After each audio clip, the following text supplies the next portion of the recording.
በ1957 ዓ.ም እንደተቆረቆረች የሚነገርላት የአረካ ከተማ በወላይታ ዞን ከሚገኙ ከተማ አስተዳደሮች መካከል ረጅም ዓመታትን ያስቆጠረች ከተማ ናት።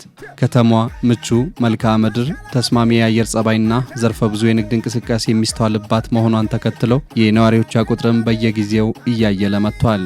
ከተማዋ በምስራቅ አፍሪካ ብቸኛ የመንትያ ፏፏቴ ከሆነው ካጆራ በቅርብ ርቀት መገኘቷ የቱሪዝም ኢንዱስትሪ ከማሳደግም አልፎ የኢንቨስትመንት አማራጮችንም ከፍ አድርጓል።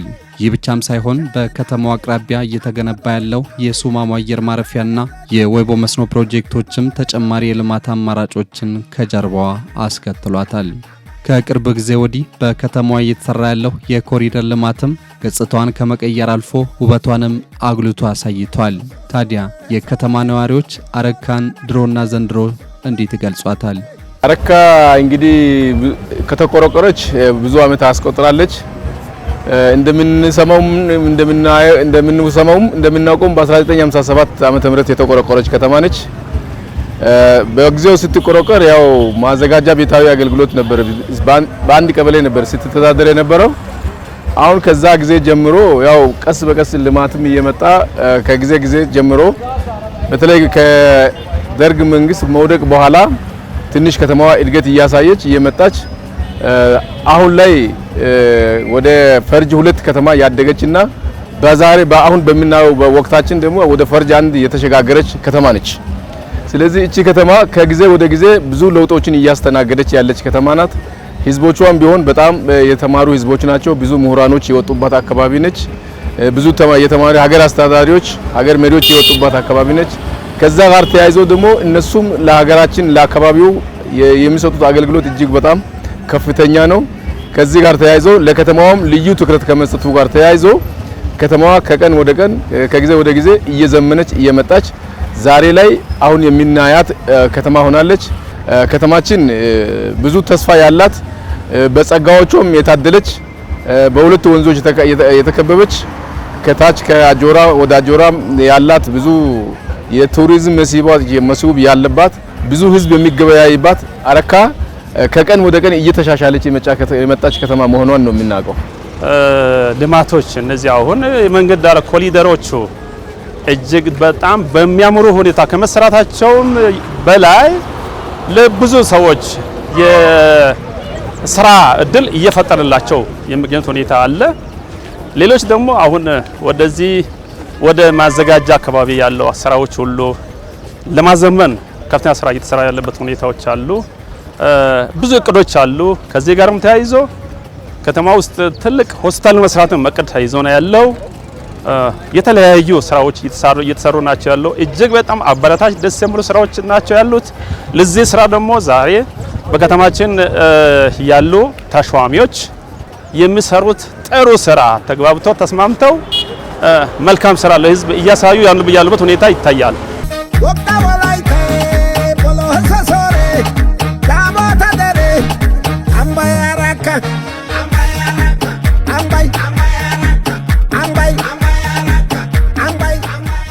ረጅም ዓመታትን ፈርጅ 2 ከተማ ሆና የከረመችው አረካ በቅርቡ ወደ ፈርጅ 1 ከተሞች ተርታ መሸጋገሯ የውስጥ ገቢ አቅም ከማሳደግም አልፎ የተለያዩ መሰረተ ልማት ተደራሽነት ለማረጋገጥም አበርክቶ የጎላ ነው። የአረካ ከተማ አስተዳደር ከነበረችበት ፈርጅ 2 ከተማ ወደ ፈርጅ 1 መሸጋገሯን ዛሬ ይፋ የምናደርግበት የፈርጅ ለውጥ ደግሞ ለእድገት ለልማት ስለሆነ ያንን እድገት ልማት የሚያግዝ የሚያሳልጥ የከተሞች አገልግሎት ማዘመንና ሌሎች ተያያዥ ፕሮጀክቶችን ለመመረቅ በመገኘታችን እንደ ቢሮ ደስታ ይሰማናል። የፈርጅ ለውጥ ማለት እንግዲህ ከጥቂት ወራት በፊት በክልላችን ከፍተኛው የከተሞች ደረጃ ፈርጅ 1 ነው። አረካ እዚህ ፈርጅ ላይ ደርሳለች ማለት ነው። ይህ ማለት በከተማ ገቢ ራሷን በሚገባ የምታሻሽልበት ለነዋሪዎቿ ምቹ የመኖሪያ ከተማ ለመሆን የምትሰራበት ስለሆነ ይህንን በርትተን መስራት ይገባናል። ከደቡብ ኢትዮጵያ ክልል ከተማ ልማት በተቀመጠው ዳይሬክሽን መነሻ አረካ ከተማ ማዘጋጃ ቤታዊ አገልግሎትን ማዘመንን ዛሬ በይፋ ለማስጀመር ችለናልና ይህንን የአረካ ከተማ ማዘጋጃ ቤታዊ አገልግሎትን ዲጂታላይዝድ ስናደርግ የተለያዩ ልማት ስራዎችን ስንሰራ ከጎናችን የነበሩ በርካታ የህብረተሰብ ክፍሎች አሉና ሊመሰገኑ ስለሚገቡ ልማቶችን ስንሰራ መሰናክሎቹ የሉም ማለት አይቻልም። በየመሰናክሎቹ ግን አልፈን እነኚህ መሰናክሎችን ወደ እድል እየቀየርን አረካ ከተማ ትላንት ከነበረችበት የተሻለች ዛሬ ከነበረችበት የተሻለች ነገ የማድረግን ውዴታ ሳይሆን ግዴታ ተጥሎብናል። አሁን ላይ በአረካ ከተማ እየተሰሩ ያሉ የተለያዩ የልማት አውታሮች በሙሉ በህዝብ ተሳትፎ መከናወናቸው ይበል የሚያሰኝ ነው። ይህም በየጊዜው እያደገ የመጣውን የነዋሪዎችን የልማት ጥያቄ ለመመለስ ሁነኛ መፍትሄ ስለሆነ ወደፊትም ተጠናክሮ እንዲቀጥል ጥሪ ተላልፏል። ይሄ ልማትም የተሰራው በባለ ሀብቱና በህብረተሰቡ ተሳትፎ ነው። ስለዚህ የከተማችን አመራሮች እጅግ በጣም ህዝብን ከማስተባበርና ከማስተማር ከማስተሳሰር ጋር እጅግ የተቆራኘ ነው። ስለዚህ ይሄ ተሰርቶ ለህዝቡ አገልግሎት የሚውል ከመሆኑ ጋር ተያይዞ ህዝቡ ደግሞ እቺን ልማት ለማስቀጠልም ደህንነቱንም የማስጠበቅ ኃላፊነት አለበት። ህዝቡ ደግሞ ከዚህ የተሻለ ደግሞ ሌላም ይፈልጋል ከመንግስት ከህዝቡ። ስለዚህ ህዝቡ ይሄንን ልማት እንደ አይኑ ብሎ ይጠብቃል። ከዚህ በፊትም ደግሞ የተሰሩ ልማቶችም በዚህ ልክ እያየ የልማት ትሩፋቶች በደንብ ተጠቃሚ የሆነ ህብረተሰብ ከመሆኑ ጋር ተያይዞ ልማቶችን ያውቃል። ሌላውንም ልማት ደግሞ በጉጉት ይጠብቃል። አየር መንገድ ተጀምሯል። ባለፈው ትንሽ ክረምት ውስጥ ስራውን ጨፌው ስለሆነ ትንሽ የመስተዋገል ስራ ታይቷል። አሁን ግን ብራ ነው ስራውን በጥሩ ሁኔታ ተሰርቶ ቢመጣ ይሄ ከተማ እጅግ በጣም ይሄ ከተማ ብቻ አይደለም ደግሞ ለዚህ ከተማ ብቻ ሳይሆን አጎራባች ለሚሆኑ ወረዳዎች፣ ዞኖች ለካምባታ፣ ለሀዲያ፣ ለጣምባሮ፣ ለዳውሮ እና አራቅ ላሉትም ሁሉ አማካይ የሆነ አየር መንገድ ስራ ነው የተጀመረው። ይህን ስራ መንግስት ትኩረት ሰጥቶ በጥሩ ሁኔታ አሁንም ቢያፋጥን እጅግ በጣም ከተማ ከፍተኛ ለውጥ ታገኛለች። በርካታ የልማት ጥያቄዎች የሚፈልጉ ከቦሎሶ ሶሬ የተካለሉ ቀበሌያቶች አሉ። ውሃ ጥያቄ፣ መሰረተ ልማት ጥያቄዎች በርካቶች አሉና እነኚህንም ከኛ ህዝብ ጋር ሆነን ከመንግስት ጋር ሆነን አንድ ላይ ተጋግዘን የምንፈታ መሆኑን እዚሁ በእናንተ ፊት ለማረጋገጥ እፈልጋለሁ።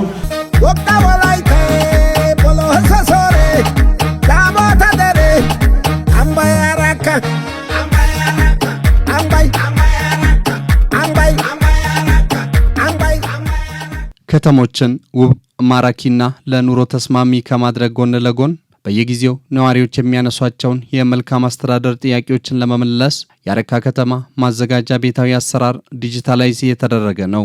ይህም የተወሳሰበውን የአገልግሎት አሰጣጥን በማፍታታት የተገልጋይ ሮሮ እንደሚያስቀርም ታምኖበታል። የከተሞች እድገት በጣም ትርጉም ያለው የከተሞችን ማዘጋጃ ቤታዊ ገቢን አሟጦ ለመሰብሰብ በማገዝ የተወሳሰበውን የማዘጋጃ ቤታዊ አገልግሎቶችን በማፍታታት ሁሉም የተቀላጠፈ አገልግሎት እንዲያገኝ አገልግሎቶች የተሳሰሩ እንዲሆኑ በአጭር ጊዜ ውስጥ በተቀመጠላቸው ስታንዳርድ እንዲያልቅ ምቹ የስራ አካባቢ እንዲሆን የሚያግዝ ብዙ ፋይዳ ያለው ስለሆነ ይህንን አገልግሎት ማስጀመር በመቻላችን ደስታ የሚሰማ ነው። እንደ ቢሮ ቀጣይ ተጨማሪ ቀሪ ስራዎች ይኖራሉ። እያደገ እየሰፋ ይሄዳል። በአረካ ከተማ ውስጥ በማዘጋጃ ቤት ሁሉም አገልግሎት ወደ ሲስተም መግባት ይኖርበታል። ሌሎች ከተሞች እንደዚሁ በአረካ ከተማ ውስጥ ያሉ ተቋማትም ከማዘጋጃ ቤት ጋር የሚተሳሰሩ አገልግሎቶችን ሁሉ መተሳሰር አለባቸው። እንዲህ አይነቱን በከተሞች የማህበራዊ ብልጽግና ለማረጋገጥ የአገልግሎት ሰጪ ተቋማት ተደራሽነትን ከማሳደግ ጎን ለጎን አገልግሎት አሰጣጥን የማዘመን ስራም እየተሰራ ነው። በከተማዋ የተገነባው የሞዴል ማህበረሰብ መድኃኒት ቤትም ለዚህ አንዱ ማሳያ ነው። ይሄ የህዝብ መድኃኒት ቤት በከፍተኛ ወጪ ተሰርቶ ለህዝብ አገልግሎት ለመስጠት ጀምሯል። ይሄ በራሱ አንድ ትልቅ ለውጥ ነው። ከዚህ በፊት ሰው መድኃኒት ለማግኘት ህዝቡ በጣም ሲቸገር እንደነበረ እዚህ አካባቢ ተመርምሮ መድኃኒት የለም ሲባል ሌላ አካባቢ ሂድ እየተባለም ሲቸገር የነበረበት ሁኔታ ነበር። ሆኖም ግን ዛሬ ይሄ የህዝብ መድኃኒት ቤት እንደዚሁ ተከፍቶ ህጋዊ ለህብረተሰቡ ደግሞ ለጤናውም የሚመች ጊዜውን የጠበቀ መድኃኒት የማግኘት እድሉ ተፈጥሯል። ወላይታ ዞን ላይ ካሉት ከ23 አምና 2017 ላይ ካቀድናቸው 18 ያይሉ ኦሬዲ ግንባታ ጀምረዋል። ከነዚህ መሃል ዛሬ አጋጣሚ ስራ የሚጀምረው አረካ ከተማን ጨምሮ 7ቱ ስራ ጀምረዋል። ያው ይሄ ያው ትልቅ ምርታ ብለን የምንወስደው ነው። አረካ ላይ አሁን ዛሬ የሚጀምረው አጋጣሚ አረካ ከተማ ላይ ያሉ ጤና ጣቢያዎች አሉ። ዱቦ ሆስፒታል አለ። ቦሎሶሬ ወረዳም እንደዚሁ ያሉ ጤና ተቋማት አሉ። እነዛ ብቻ ሳይሆኑ ግል ጤና ተቋማትን እዚህ ያሉት አጋጣሚ ፓብሊክ ፋርማሲው አገልግሎት የሚሰጠው በእነዚህ ተቋማት ህብረተሰቡ አገልግሎት ማግኘት ያልቻላቸውን መድኃኒቶችን ወይ እጥረት ሲያጋጥም እሱን ክፍተትን ለመሙላት ታሳቢ ተደርጎ ስራ እየጀመረ ያለ ነው። ጤና ጣቢያ ላይ ሆስፒታሎች ላይ ካሉ መድኃኒት ቤቶች እነዚህ ፓብሊክ ፋርማሲዎችን ለየት የሚያደርገው አንደኛው 24 ሰዓት አገልግሎት ይሰጣሉ። ሁለተኛው ደግሞ ጤና ጣቢያ ላይ ሄዶ ካርድ አውጥቶ እዛው ተመርምሮ ነው እዛው ጤና ጣቢያ ላይ አገልግሎት የሚያገኘው ታካሚ። ሆስፒታል ላይም ቢሆን ታካሚ ሆስፒታል ገብቶ ተመርምሮ እዛው ሆስፒታል ላይ ነው አገልግሎት የሚያገኘው። እጥረት ሲኖር ወደዚህ ፕሪስክራይብ ይደረጋል ወደ ውጪ።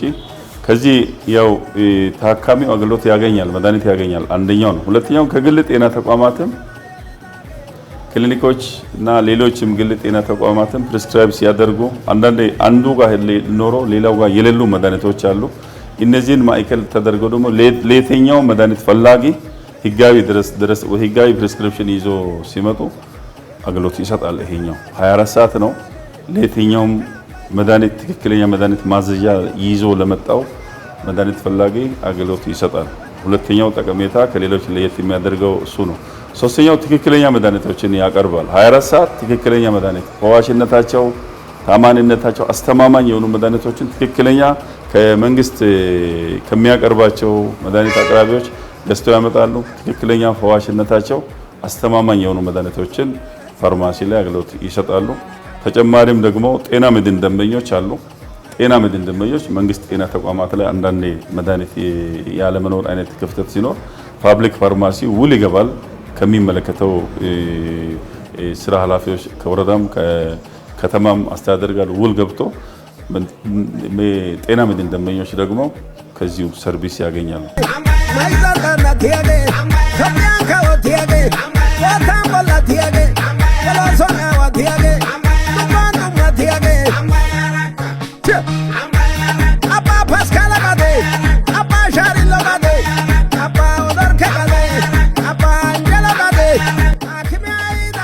አረካ ላይ አሁን ሲጀምሩ እንዳየነው ከግማሽ ሚሊዮን በላይ ወይ ወደ 1 ሚሊዮን የሚጠጋ 750 ሺህ በላይ ነው አሁን እዚህ ስቶር ላይ የገባው የመጀመሪያው ማለት ነው።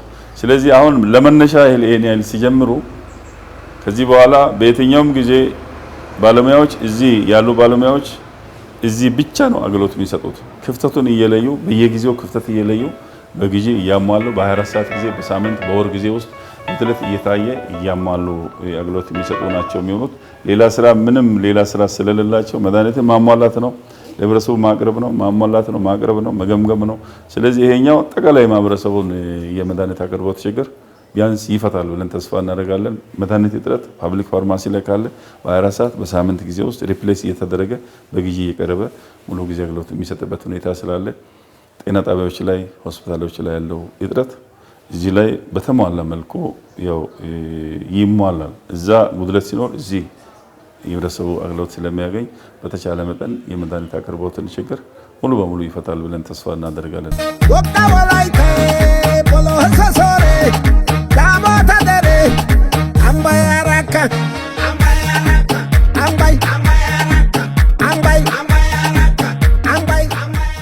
በአረካ ከተማ የተጀመረው የኮሪደር ልማት ስራ ከተማዋን ማራኪ ገጽታ ከማላበስ በተጓዳኝ ለበርካታ ወጣቶችም የስራ ዕድል መፍጠሪያ መንገድም እየሆነ መጥቷል። የመጣሁት ከቦዲቲ ነው። ለዚህ ለኮሪደር ልማት ስራ ስዕሉን እንድሰራ ነው ተጠርቼ የመጣሁት። ከዚህ በፊት ከወንድሜ ጋር ሆነ ቦዲቲም ሰርተን ነበር፣ ዳሞት ጋሌ ወረዳ ላይ ሰርተን ነበርና በዛ አሁን መተው እዚህ ጋር እንድንሰራ እድሉን ሰጡንና ያው እንደምታዩት ይሄን የመሰለ ስራ እንግዲህ ሰርተናል ከወንድሜ ጋር በመሆን። እዚህ ላይ ከሰራ ነው በጥቂቱ ልንገራችሁ። እዛ ጋር ከፊት በኩል የሰራ ነው የአጆራ ፏፏቴ ነው ያለው። ያው አረካ ከመጣ ብዙ ሰው አጆራን ሳያይ አይሄድምና ያንን ነገር በስዕል ለማስቀመጥ ሞክረናል። እዚህ ጋር ያሉት ነገሮች ደግሞ ልምላሜ ነው። አሁን ይሄ ቦታ ከዚህ በፊት ስናይ በጣም ለማየትም ትንሽ የሚከብድ አይነት እንትን ነበር የነበረው። አሁን ላይ የኛውን እነሱ ወደ ማስዋብ ሲገቡ እኛ ደግሞ ያመጣነው ሀሳብ ልምላሜን እዚህ ጋር ለማሳየት ፈልገናል። ያው ከተሞች ሲያምሩ ነው ለኛም ለአይናችንም ለብዙ ነገር እንትን ነው የመንፈሳዊ እንትን ይሰጠናል፣ እርካታ ይሰጠናል። ሲቀጥል እዚህ ጋር ላደርግ የፈለኩት ወፎችን እዚህ ጋር ካየ በነፃነት እየበረሩ ነው። ሰላምን ነው የሚገልጹት። ሰላም የሚገልጹ ወፎች አሉ። ይሄ ደግሞ ልምላሜን ያሳየናል። ነገ ብሩህ ተስፋ እንዳለን፣ ነገ የተሻለ ነገር እንዳለ ለማሳየት ነው የሞከርነው እዚህ ጋር በጥቂቱ ቢሆን ማለት እና ያው እንደምታዩት ብዙ ነገሮች አሉ እዚህ ጋር። ግን ሞርኛ አይዳችንን ማውጣት የፈለግነው ሰላምና ልምላሜ ደስ የሚሉ ነገሮች ሲኖሩ ደስ ይላል። መጀመሪያ ቦታ በጣም ጫካም ነበር፣ ትንሽ ለማየት ትንሽ ይደብር ነበር እና አሁን ላይ እንደምታዩት ቦታውን በጣም ነው የሚያምረው። እኛም ባለን አቅም ቢያንስ ከ4 እና ከ5 ዓመት በላይ እንደዚህ ውበቱን ጠብቆ ይቀመጣል። ግን ያው ዌዘር ኮንዲሽኑ ሲቀየር ትንሽ ፌድ የማድረግ ነገር ያው ከአመታት በኋላ ነው እሱ የሚመጣው። ባነር ግን በዛ ቢባል ከ1 ወር ከ6 ወር ከአመት በላይ አይቆይ፣ ይቀደዳል። ምን ይላል የሆነ ወደ ቆሻሻነት ይቀየራል። ሲቀደድ ፌድ ሲያደርግ ምናምን ኦልሬዲ ጋርቤጅ ውስጥ ነው እንትን የምንለው። ግን ይሄ ነገር ራሱን ውበቱን ይዞ ብዙ አመት ቁጭ ይላል እና ሰው እንትን ቢያደርግ ትሬን ቢያደርግ አሪፍ ነገር ያመጣል። ወጣቱም ደግሞ ለአእምሮም እንትን ነው። አሁን ለምሳሌ ስትሰራ ትቆይበታል፣ የሆነ ሰዓት ትወስዳለህ ምናምን፣ ደግሞ አዳዲስ አይዲያዎችን ለማምጣት ትሞክራለህ። ባነር ላይ ኦልሬዲ ኮምፒውተር ላይ ስለ እንትን ብለህ ማስቀመጥ ነው። እዚህ ጋር ግን ራስህ ስትሰራ አዳዲስ ሀሳቦች እየመጡ ይመጣሉ። ማለት ለወጣቶች ስራ በመፍጠር ወደ ከተማውንም በማስዋብ ለኛም ስራ በመፍጠር ከተሞች እድል እየሰጡን ይገኛል። ይሄ ነገር ደግሞ ለኛም ለሌሎች ወጣቶችም መጥተው ቢሳተፉ አሪፍ ነው እላለሁ። እነሱም ይሄን እድል በመስጠታቸው ላመሰግናቸው ፈልጋለሁ። በአረካ ላይ እኛ የምናየው አዲስ ነገር አሁን እያየን ያለ ነው ማለት ነው። ድሮ የኛ አባታችን አላዩትም ይሄ ነገር። አረካ በዚህ አካባቢ ላይ ያለው ዋሽንት የሚደፋበት ቦታ ከብት እዚህ ያው እንደ ጫካ ያው እዚህ ከብት ነው ያለው። ህዝቡ እንዳለ ሽንት የሚሸናበት ቦታ ነው ያለው። ያልጸዳ ቦታ ነው ያለው። አሁን ግን ያው የተማረ ምሁር መጥቶ የሚቀመጥበት ማረፊያ ነው የሆነው። እንግዳ መጥቶ የሚቀመጥበት ቦታ፣ እንደገና ደግሞ ሰው ከስራ እረፍት ሲያገኝ ልጆቻቸውም ይዘው መጥቶ እዚህ ለማረፍ የሚቀመጥበት ቦታ ነው የሆነው። ያው ድሮ እኛ ስንመጣ እዚህ ቦታ ያልተመቸ ቦታ ነው። ማንም መጥቶ ለመቀመጥም አይመችም፣ ለማረፍም አይመችም። አሁን ግን ስናይ የኛ አረካ አትመስልም። እኛ ትላንት ያየነው አረካ አትመስልም። በጣም ተለውጣለች።